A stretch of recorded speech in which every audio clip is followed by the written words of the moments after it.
Steve Dotto here. How the heck are you this fine day? Me? I am in a sharing and giving mood. In the YouTube channel, the most requested demo, or the question that I'm asked the most, is how do I create these screencasts? What's my technique and style for creating the screencast like the one you're watching right now? So I thought I would take a few minutes and share that with you. Now, to be fair, I do have a full 1-hour webinar where I go through all of the techniques and all of the tools that I use to create the screencast.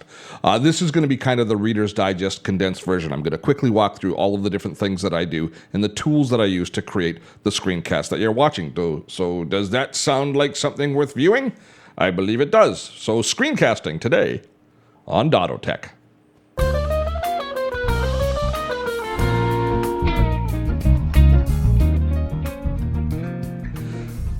I believe I've been screencasting for the better part of 20 years. Back in the early 80s, or early 90s, what am I saying, the early 80s? In the early 90s, when we first started doing our TV show, one of the basic tenets that we tried to produce our TV show with was showing the menus and the screens.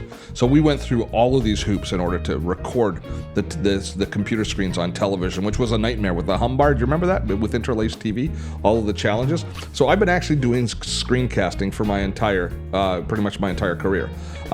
It's never been easier than it is right now. So let's walk through the setup, the basic setup that I use to create my screencast here on the Dotto Tech channel. And I record this all on a Mac. Now, currently I have a Mac Pro, which I installed, and it's an early version Mac Pro. I wanted a little more horsepower. Almost every video you've seen me produce, I produced on a standard old iMac, a 2009 iMac, if I may be specific. And it did just fine for this sort of recording because we don't really push things too hard when we record these sorts of Screenflow, these sorts of screencasts. So I use a Mac. You want lots of memory and a good hard drive. So now I have a Mac Pro. The camera that I use, very important. I don't think that the iSight camera in and itself is all that great a camera. I'm sure that Apple will argue. But I use a Logitech C920, which is a wonderful high-definition camera, around $100 or $120 on Amazon. And then I use a piece of software called Webcam Settings in order to do color correction, because you have to white balance your camera and set it up for the light and the color of the room that you're in. So I use it. It's a $7 program at the Apple Store called Webcam Settings.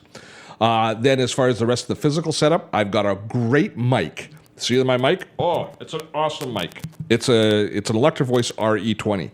Spend money on your mic. Buy one of the good Blue Yetis or a really good quality mic if you can afford it. Now, I've got mine. It's an XLR mic, so it's actually designed for radio type work. I've got it plugged into a soundboard, into a mixer, which you can see here. It's a Behringer mixer, and basically it's got a USB out that allows me to take the audio from the analog audio and convert it into digital before it comes in to the computer. So that's my mixer. Then that mixer you can pick them up used for $150, $160, about $300 new. You can get away with a lot less. You can get away with just a USB mic, but it's nice to have a proper quality, a proper audio setup. I'm big on the sound. As far as lighting goes, one of the things that you do want to spend money on is getting a good lighting kit, making sure that you have nice quality light on you that's the proper color and temperature, especially if you're going to be doing what I'm doing, which is keying out the background, which requires a little more control over the light. So I just bought a set of lights, Cowboy Lighting Studios. You can find them on Amazon, anywhere from $100 to $150, $175, and you get all the lighting you need to do this kind of screencasting. Not to do full television shows, but to do this type of screencasting, no problem with that quality of lighting system.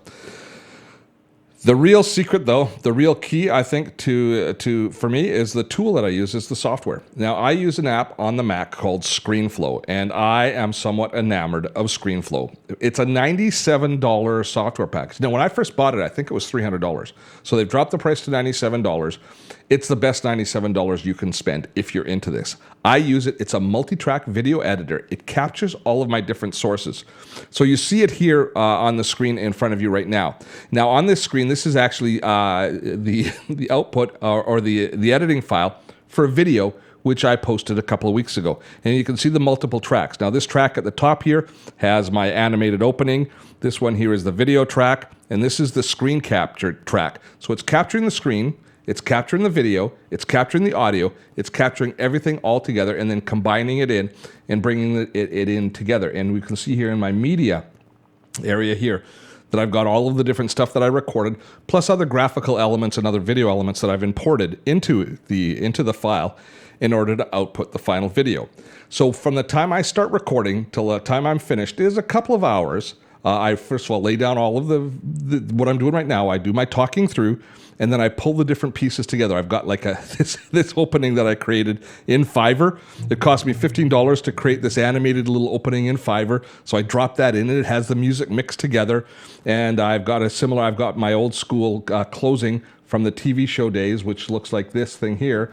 So once I'm finished talking, I do my whole have fun storming the castle sign off, and then I've got a little animated background that was a file that I had from when I did my TV show. So I bring that together, and I basically edit the whole thing together. Now, one key, and I think one thing that's unique about the way that I produce mine is keying out the background, the green screen behind me, so which allows me to be in front of the computer screen as I'm showcasing whatever it is I'm talking about. Now, this is a big deal to me. I think that this is having the green screen and having my face on video creates a much better connection between myself and the audience. And I'm always surprised that other screencasters and other people that are producing content don't think it's quite as important. Seeing my face, just the raise of an eyebrow or a wry expression conveys so much extra information. It's a big part of, I think, honoring the content and honoring you, the audience, and honoring my work that I put into it. And doesn't it create a much more intimate connection between us? Is it just me? Are you feeling the same thing that I'm feeling too much?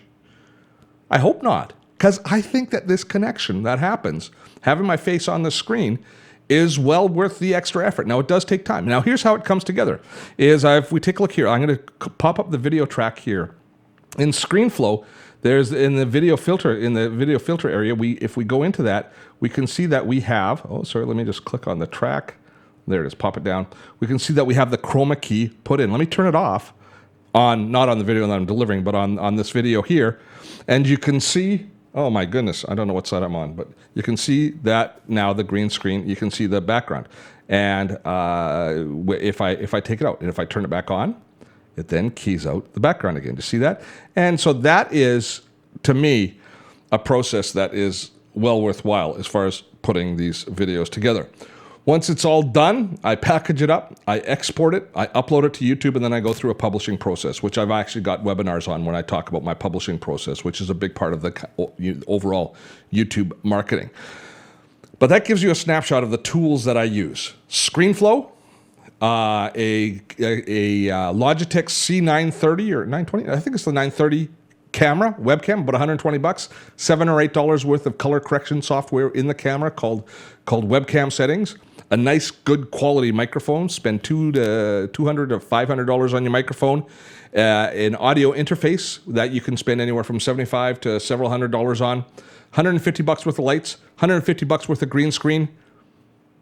A good computer. If you're not in Mac, if you're a Windows user, you want to be using a tool called Camtasia. Costs about 3 times as much as Screenflow. I don't know if it does a better job, but it does a good job. So you can certainly do it in Windows as well. And that's how I put my show together. Now, I'm not going to do a demo here of Screenflow. I'm not going to walk you through how I do all of the different editing things and the tricks that I've learned. But I will ask you a question. If it's something that you're interested in, definitely post in the comments area in the YouTube channel saying that you want to see some demos of Screenflow. And if I see enough comments there, I'll do demos. I think it's a little bit of a vertical application for the channel. But if it is something that you're interested in, let me know and I'll be sure to start doing something. I'm happy to do something. I love the software and I'm happy to share it. But I want to make sure there's an audience for it. And that's really it for today. How I produce my screencasts. I hope you found today's information to be useful. And remember, there's 3 ways to stay in touch with us here on Dotto Tech. Please subscribe to this YouTube channel. Please sign up for my newsletter. That way you hear about all of my special webinars and special events that we have coming out of Dotto Tech. And finally, Dotto Tech is a community-funded site through the crowdfunding site Patreon. If you want to know more about becoming part of our community where you can help support this channel for as little as $1 a month, please click on the Patreon link and have a look. And that's it for today. Till next time, I'm Steve Dotto. Have fun storming a castle.